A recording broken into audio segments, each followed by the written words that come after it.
Imagine being just 11 years old, barely tall enough to ride a roller coaster, and already playing varsity basketball.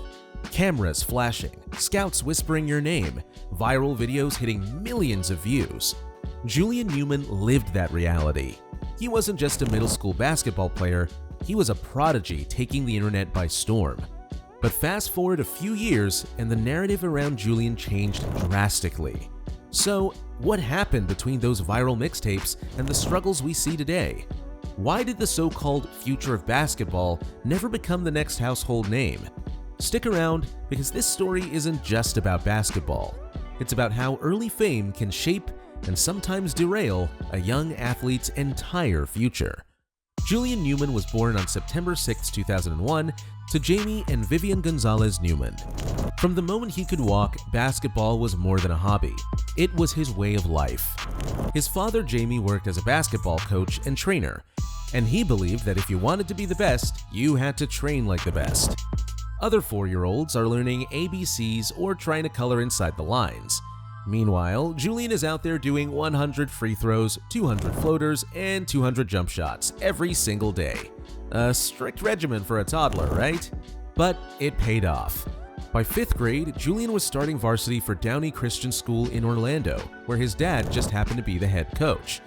Standing around 4 feet 5 inches and weighing about 70 pounds, he was competing against players often twice his size and several years older.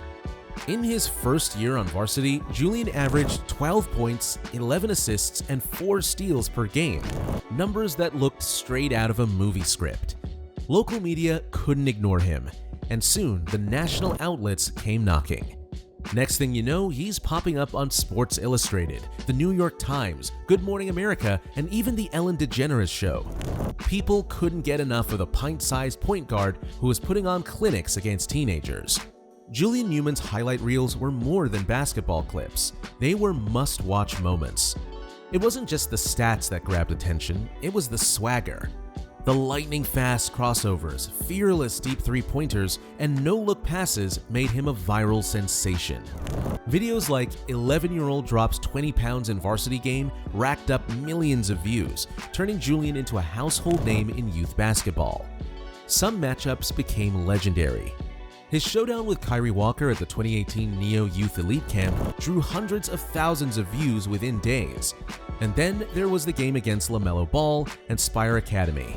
Despite Downey Christian's blowout loss, reportedly 117-80, the internet zeroed in on Julian's long-range shots and flashy handles, framing the matchup as a clash between two rising stars. But with fame came criticism. Many argue that Downey Christian wasn't competing against top-tier teams and that Julian's father, Jamie Newman, who also coached the team, gave his son free rein on the court. Detractors claimed this setup inflated Julian's stats, making his game look better than it actually was. Supporters pushed back, pointing out Julian's undeniable talent.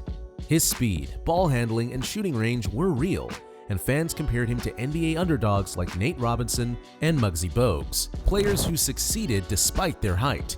But there was a key difference. Robinson's 40-inch vertical leap and Bogues' elite quickness helped them overcome their size. Julian, while skilled, lacked that level of athleticism.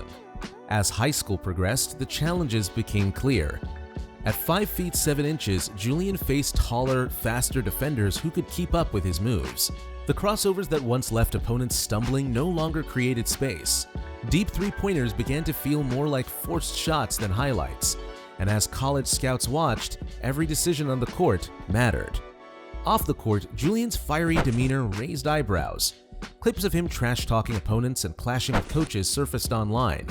The 2019 sideline scuffle involving a thrown chair added to the controversy, making some question whether his attitude, not just his height, was holding him back.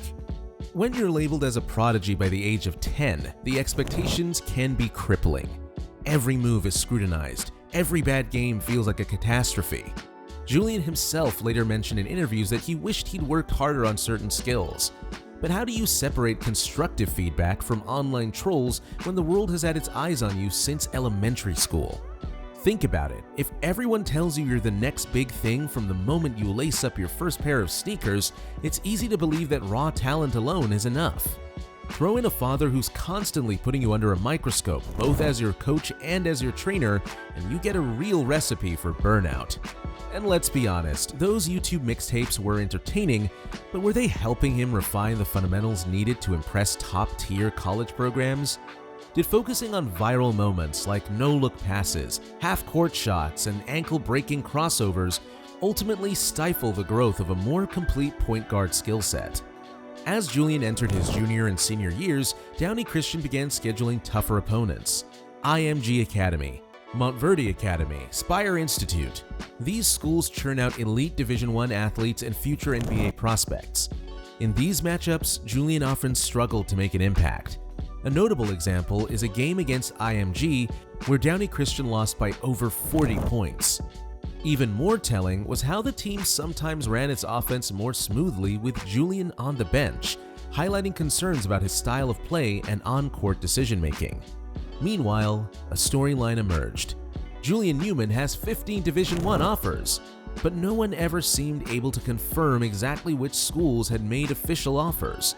Recruiting services like ESPN, Rivals, and 247 Sports never listed Julian in their rankings. Over time, it seemed more like hype than reality. Julian floated the idea of skipping college altogether to play professionally overseas, aiming for the NBA draft. Yet, if mid-major Division I teams weren't expressing real interest, why would professional teams in Europe or Asia take the leap on a 5'7" guard with questionable efficiency? So here's where most people miss the point. This isn't just a story about a player who failed to grow tall enough or adapt his game. It's about the perils of early fame, how social media and sensationalized coverage can catapult a kid into the spotlight before they're emotionally or physically ready. Julian Newman is still only 23 years old.